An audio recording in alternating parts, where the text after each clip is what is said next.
இந்திய கம்யூனிஸ்ட் கட்சிக்கு எந்த மாற்று கருத்து இல்லையா? அதே நேரத்தில் இந்திய கம்யூனிஸ்ட் கட்சிக்கோ நகரசபைக்குள்ள போனோம் அரசியலையோ இடதுசாரிகளை சூழ்ச்சியின் மூலமாக இந்த பகுதியிலிருந்து விரட்ட வேண்டிய அரசியலை இந்திய கம்யூனிஸ்ட் கட்சி செய்யாது என்பதை இந்த பகுதி மக்களுக்கு நாங்கள் சொல்றோம். நகரசபையில இன்னைக்கு மார்க்சிஸ்ட் கம்யூனிஸ்ட் கட்சியுடைய குரல் இருக்கு. அந்த குரல் மீண்டும் ஒழிக்கணும்ன்றதுல இந்திய கம்யூனிஸ்ட் கட்சிக்கு எந்த மாற்று கருத்து இல்லையா? அதே நேரத்தில் இந்திய கம்யூனிஸ்ட் கட்சிக்கோ நகரசபைக்குள்ள போனோம் இன்னொரு குரலை ஒழிக்கணும் அப்படின்ற ஒரு சூழ்நிலை இருக்கு. சேவ் கேஜிய மூலியமாக பல நகரசபை உறுப்பினர்கள் நகரசபைக்குள்ள போவார்கள் என்கின்ற ஒரு சூழ்நிலையை கூட இன்னைக்கு சொல்லுவோம். வடநிரப்பு நிகழ்ச்சியிலே வரவேற்புரையாற்றி அவருடைய மகன் தோழர் ஆர் ஸ்ரீகுமார் எங்கள் இந்திய கம்யூனிஸ்ட் கட்சியினுடைய இந்த மாதம் 3ஆம் தேதி நடந்த மாநாட்டிலே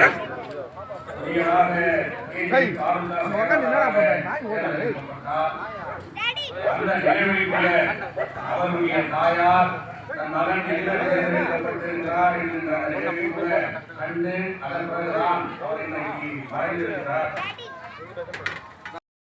ஒரு சில கருத்துக்களை பதிவு செய்ய வேண்டும் என்று நான் கேட்டுக்கொண்டு நினைக்கின்றேன். பகுதிக்கு குடிபெயர்ந்து இந்த பகுதியிலே வந்து வாழ்ந்து தன்னுடைய வாழ்க்கையை துவங்கிய ஒரு காலகட்டம்.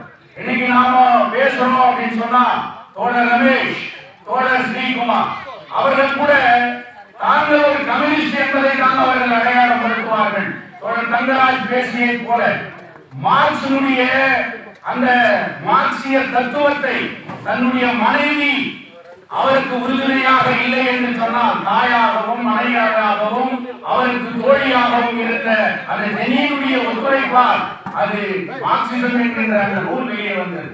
அந்த தோழர்கள் இன்றைக்கு கில்பர்ட் ஃப்ரெண்டை பற்றி பேசுகின்ற போது ஏங்கல்ஸ் என்கின்ற அந்த தோழன் அந்த நண்பன் இல்லை என்று சொன்னால் மார்க்சிசத்தை எழுதப்பட்ட அந்த விஞ்ஞான நூல் உலகத்திற்கு வெளியே வந்திருக்கார்.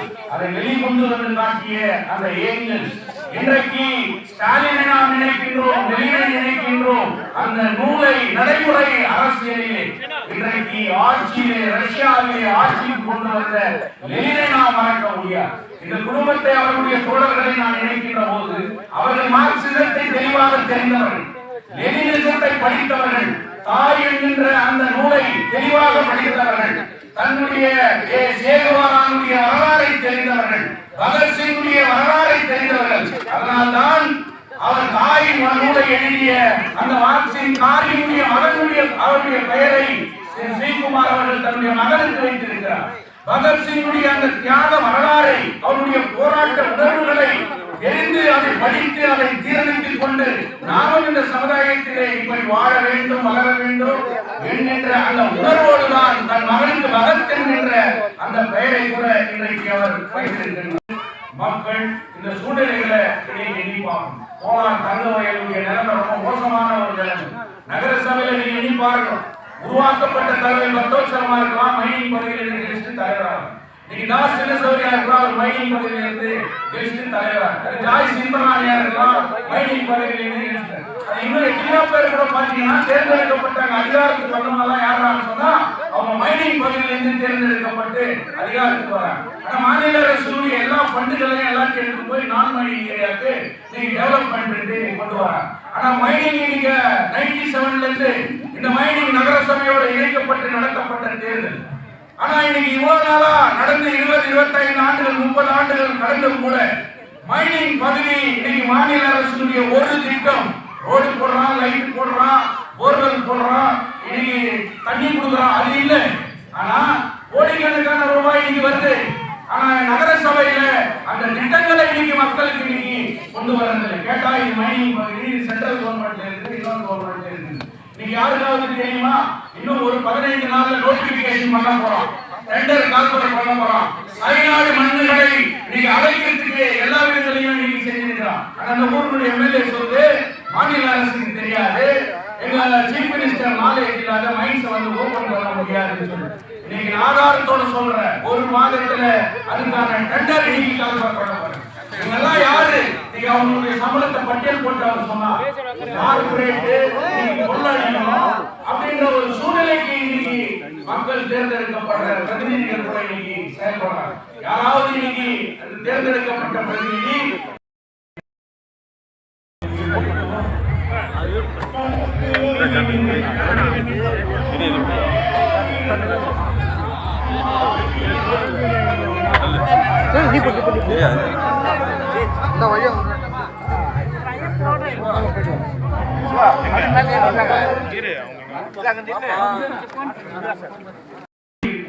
மாய அரசியல் புரிஞ்சுக்கிட்டு இன்னைக்கு அந்த நேரத்துக்கு உருவாகிற ஒரு சூழ்நிலைகளை உருவாக்கிக்கிட்டு தவறான ஒரு தேர்தலில் தேர்ந்தெடுக்கக்கூடிய விளைவு இன்னைக்கு என்ன ஆகுதுன்னு சொன்னா தொழிலாளர்கள் நசுக்கப்படுகிறார்கள், வஞ்சிக்கப்படுகிறார்கள் என்பதை இன்னைக்கு கொள்ளும்.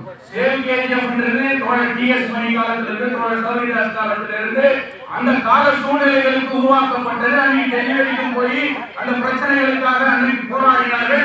அன்றைக்கு இருக்கக்கூடிய பாராளுமன்ற உறுப்பினர்களை வைத்து அந்த சூழ்நிலைக்காக அன்றைக்கு ஒன்றுபட்டு நடத்தினார்கள். ஆனால் இன்றைய காலகட்டத்தில் அப்படிப்பட்ட தலைவர்கள் இல்லை, அப்படிப்பட்ட ஒரு பாராளுமன்ற உறுப்பினர் இல்லை. இதற்காக தான் தங்க வகையிலே ஒரு இயக்கம் தேவை, மக்கள் இயக்கம் தேவை. அந்த மக்கள் இயக்கத்திலே நாம் ஒன்றுபட்டு இருக்க வேண்டிய ஒரு சூழ்நிலைகள் இருக்கிறதா? நம்ம கருணாமூர்த்தி சொன்னார், இந்த வீடு எப்ப சொந்தமாக்கப்படும்? எங்கே போய் கேளு, அவர் சொல்றாரா? அவருக்கு தெரியாது. இந்த வீடுகள் எப்ப சொந்தமாக்கப்படும்? எம்எல்ஏ போய் கேளு, அவங்க அதுக்கான உத்தரவாதத்தை இன்னைக்கு சொல்லுவாங்களா? ஆனா எலெக்ஷன் நேரத்துல நாளைக்கு எலெக்ஷன் நீ ஓட்டுன்னு சொன்னா யாரோ ஒரு மந்திரி வருவாரு, இந்த வீடுகள் எல்லாம் சொந்தமாக்கப்படும் அப்படின்னு அவர் சொல்லுவார். இந்த வீடுகள் சொந்தமாக்கப்பட்டால்தான் நீ ஓனர் ஆகுவ. நீ ஓனர் ஆனா நீ டாக்ஸ் கட்டுவ. நீ டாக்ஸ் கட்டும் போது இந்த வீடை கட்டுவ. மாநில அரசுடைய எல்லா நிதிகளும் இந்த பகுதிக்கு வரும்.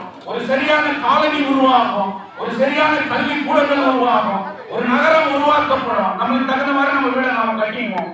அப்படிப்பட்ட ஒரு சூழ்நிலைகளை இன்னைக்கு உருவாக்கப்படணும். நீங்க யாருக்கும் இந்த இடத்துல ஒரு ஏதோ ஒண்ணு ஆகுது, காப்பாற்றுறதுக்கு இந்த ஊர்ல ஒரு ஹாஸ்பிட்டல் இருக்குதா? கிடையாது. ஆனா 8 கோடி 20 கோடி நான் எல்லாத்தையும் எடுத்து வந்துட்டேன்னு சொல்லிட்டு இந்த எம்எல்ஏ நீங்க சொல்றாங்க. நீங்க அப்படிப்பட்ட ஒரு மருத்துவ பாதுகாப்பு இல்லை. பிஜிஎம்எல் மருத்துவமனையை மாற்றணும்னு சொல்லிட்டு நீங்க சொல்றோம். இன்னைக்கு அவர் எல்லா விஷயத்தையும் சொல்லிட்டாங்க, நான் ரிப்பீட் பண்ண விரும்பல. இதையெல்லாம் வலியுறுத்தி இந்த மேடையில கூட நான் சொல்றேன், ஆழ்ப்புணர்ச்சிகளை கூற வைத்து ஒன்றுபட்ட இடதுசாரி உணர்வுகளோடு நாம இன்னைக்கு நாடு புறாவை இன்னைக்கு எப்படி உருவாக்குறாங்க அப்படின்ற ஒரு சூழ்நிலையை இன்னைக்கு பார்க்கணும்.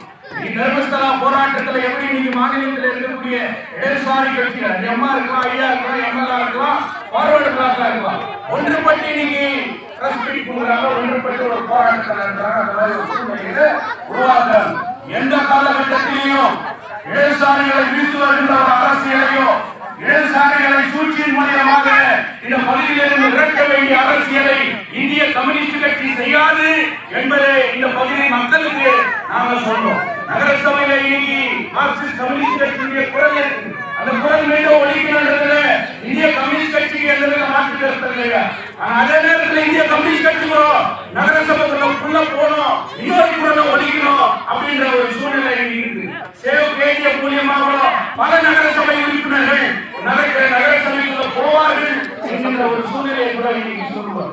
உருவாக்கக்கூடிய ஒரு நகரசபை, உருவாக்கக்கூடிய ஒரு சட்டமன்றம் அது தொழிலாளர் நலனை சார்ந்த, மக்கள் நலனை சார்ந்த, மக்களுக்காக குரல் கொடுக்கிற ஒரு ஜனநாயக சக்தி உருவாக்கப்பட வேண்டும். அந்த விதத்தில் இந்த அம்மையாரை நம்ம பாராட்டணும். எந்த வீட்டையும் வந்து பிள்ளைகளை